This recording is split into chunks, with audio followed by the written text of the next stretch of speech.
You know, the loss hurts, but seeing Ravens players wear a cheese grinder makes this loss even worse. To really be honest with you. What is up, you guys? It is your boy, Phoenix Brenton here. In today's video, I'm going to be talking about the Packers' loss from 24 to 41. And I'm going to be honest with this one. This was just a terrible performance. All around. Before we get today's video, like and subscribe. You're on the road to getting to 700 subscribers. It would be greatly appreciated. But anyways, enough said. Let's get into the video. And I guess let's start off with the positives, because there's very few. The special teams did not screw the game. That's a very rare occasion. We did not lose because of special teams, it's very interesting that we didn't, because usually I always, there's always something with, sometimes the special teams with us losing the game. This in the occasion it wasn't.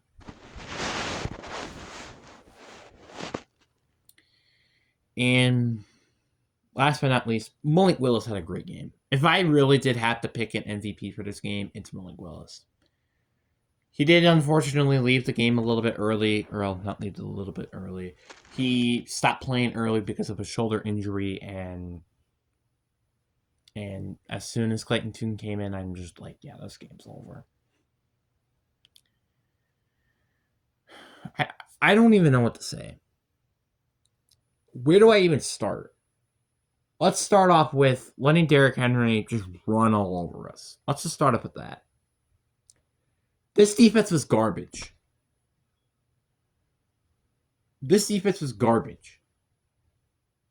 I thought this defense was going to be okay, because the Bears' offense is very good and a very good run offense, but I must have been mistaken.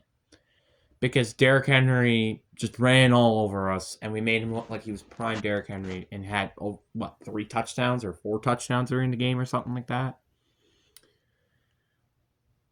I don't understand this defense. There was a backup quarterback. Yes, it's Stu Huntley, right? But I don't care. This defense played terrible. Terrible. I don't think we got a single sack on Tyler Huntley. We did not pressure Tyler Huntley at all. What was this team? And the third quarter, yes, the third quarter was probably a good quarter for our defense, but that was about it. This was one of the worst, if not the worst, performance from Green Bay this entire season.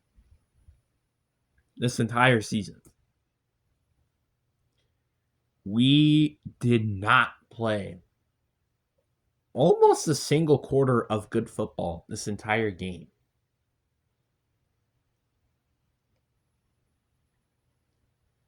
I don't even know how to explain that. And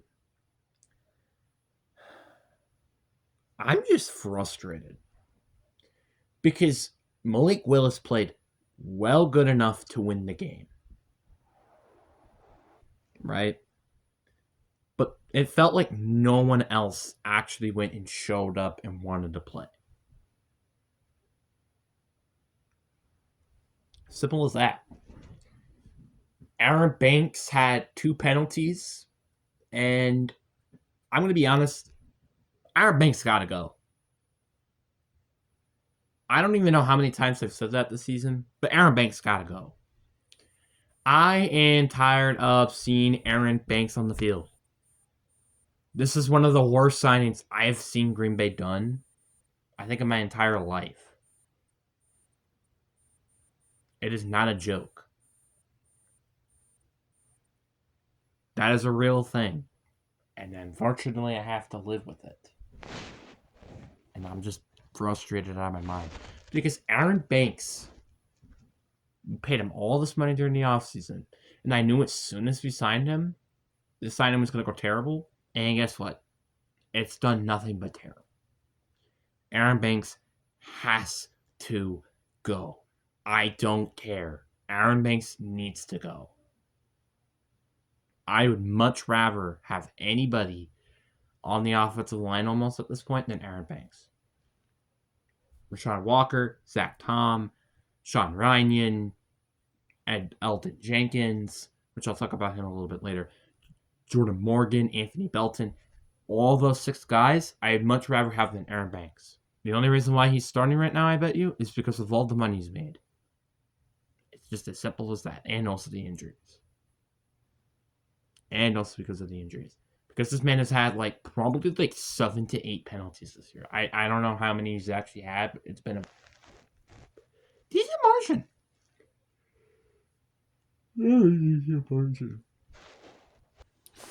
Speaking of offensive linemen, I don't want to see Elgton Jenkins on this team anymore. Yes, I understand he didn't even play during the game, but I'm tired of his injury history. I'm tired of the fact that he barely plays. I'm just sick of it. Because Sean Ryan, who was coming in for him, has now had 2 straight games where he false snapped the ball that turned into turnovers, which led to touchdowns. One against the Bears, and the other one against the Ravens. I am sick and tired of these center walls. I'm just tired of it. This is ridiculous. And it reminds me, remember that one game last year against Detroit where we just had such terrible snaps? That is what this game reminds me of. It felt like sometimes I was watching high school football watching this team. Seeing really one player coming in, actually doing things on offense, and the rest of the team does absolutely nothing. That makes me think of high school football, not the professional league. Not kidding. And also, just another thing. Clayton Tune's interception was not his fault. If anybody looks at Clayton Tune in the stat line and sees him have an INT, and everybody's like, oh, it's Clayton Tune's fault, yada, yada, yada. No, it's not his fault. You know whose fault really was? Bo Melton for dropping that pass and letting it just go straight to, I think, Marlon Humphrey's hands.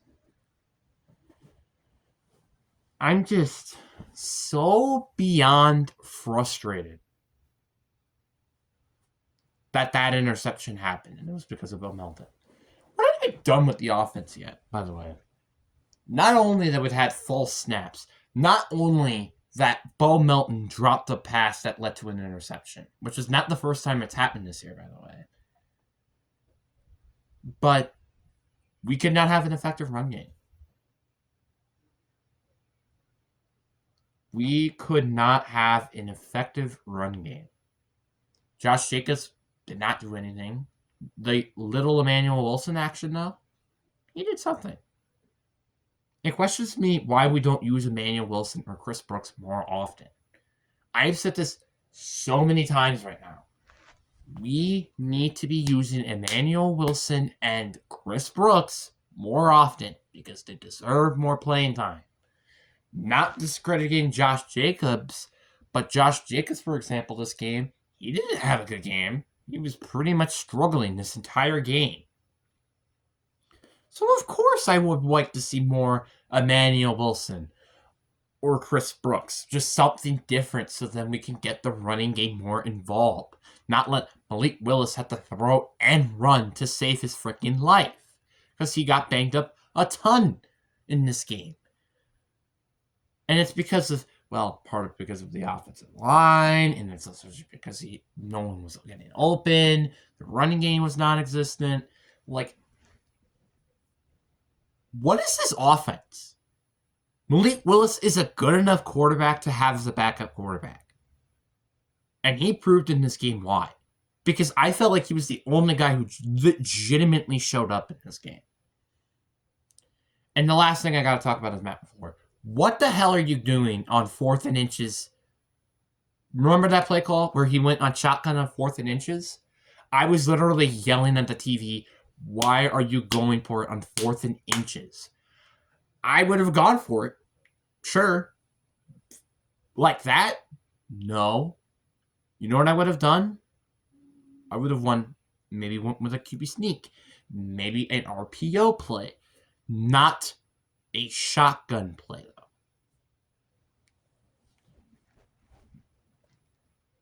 I am getting tired of Matt LaFleur. And after this game, I think his seat might be getting a little hot. Not extremely, but it's getting warm. Because he has had so many terrible just performances. It's just insane as a head coach. And I'm getting sick of it. All right? I don't want him to play as aggressive, and thankfully he didn't during this game. But there really wasn't even a chance for him to play aggressive. That was the problem. There wasn't a lot of time for him to even play aggressive. Because the defense, which to be credit, the Ravens defense did a very good job during the game, put you in situations where you could have gone for it on 4th down. And this was the first loss that genuinely felt like a loss, but at the same time, this team was a complete dumpster fire. This team, it was hard to look at this team and say, this team is actually going to be making it to the playoffs 2 weeks later. It's hard to say that because of how terrible the performance was. The offense was just basically atrocious. I'll just summarize this to a little bit. The offense is atrocious outside of Malik Willis. Simple as that. Christian Watson, yeah, he had a good game. Dobbs kind of had a good game. But nobody else did. Nobody stepped up. Except those 2 players. And I'm just beyond frustrated. It's simple as that. And I don't want to call my horn here, but whatever the hell are we doing on defense? This is the second straight week where I was questioning what the frick is this defense.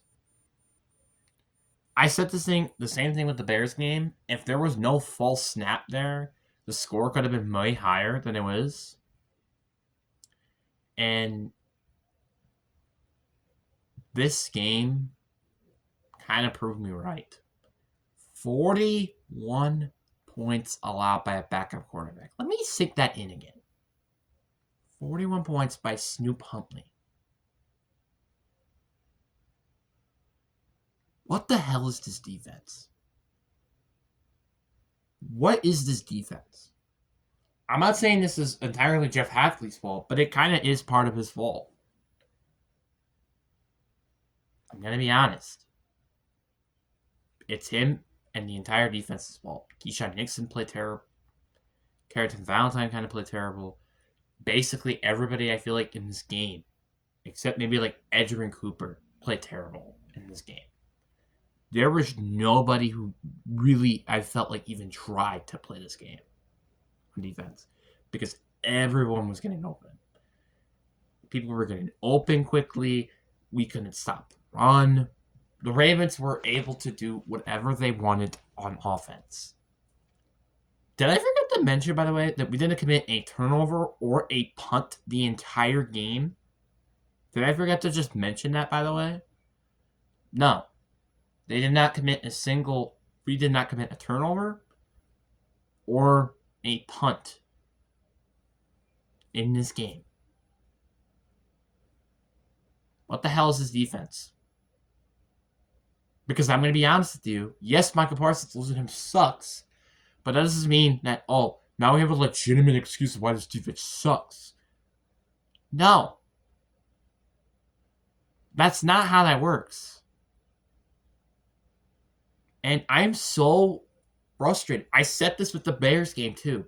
We have so many talented players on defense, and we can't do crap. This felt like I was looking back in 2023's defense, where we couldn't do anything. We couldn't stop the pass. We couldn't stop the run. And we could let Snoop Huntley do whatever the frick he wants. That's what this game felt me like. Our defense allowed their offense to do whatever they want. And the offense, although did not do great, played decent or okay at it. If I had to rate this game in a grade, it's an F. And this is the first time I had to say this entire freaking season. And I still can't believe this team is making it to the playoffs. I don't care how many times I have to say this. I can't believe it. This is our third straight loss of the season, and I don't think it's going to be the last one either. I think we might end the season with a 5th game losing skid. Yeah, we might lose to the Vikings next week. That's how scared I am. Because apparently, this defense is non-existent anymore. And our offense is not terrible when it doesn't want to be terrible. Because we keep making stupid mistakes on offense that cost us plays and opportunities. Like, I think we had, an illegal formation or something like that, and then we had a false start penalty on the first drive on offense. It's like, what is this team? Is this team a playoff contending team or a laughing stock? I couldn't even tell during this game. I couldn't even tell. I legitimately couldn't. And one word I would say in this game is terrible. This was a terrible performance. This is legitimately one of the worst performances I've ever seen. Green Bay, honestly, quite a while. I don't think there was a worser performance since maybe like 2023, like against Tampa a few years back. I don't even know what else to say. This was frustrating. I still can't believe we're making it to the playoffs in 2 weeks. And by the way, we are no longer able to get the number 2 seed or the number 6 seed, depending on what happens in Sunday night. We are now the 7th seed guaranteed. So I hope we rest our starters for next week, because it's just as simple as that, really. Because we don't have anything to fight for next week. We don't. And with all the injuries that's happened on this team, I'm not even sure if we really want to even start any players. It's just as simple as that. Could we just forfeit the game, honestly? I'd rather forfeit the game. Because I don't even want our backup players to get injured. I'm not kidding.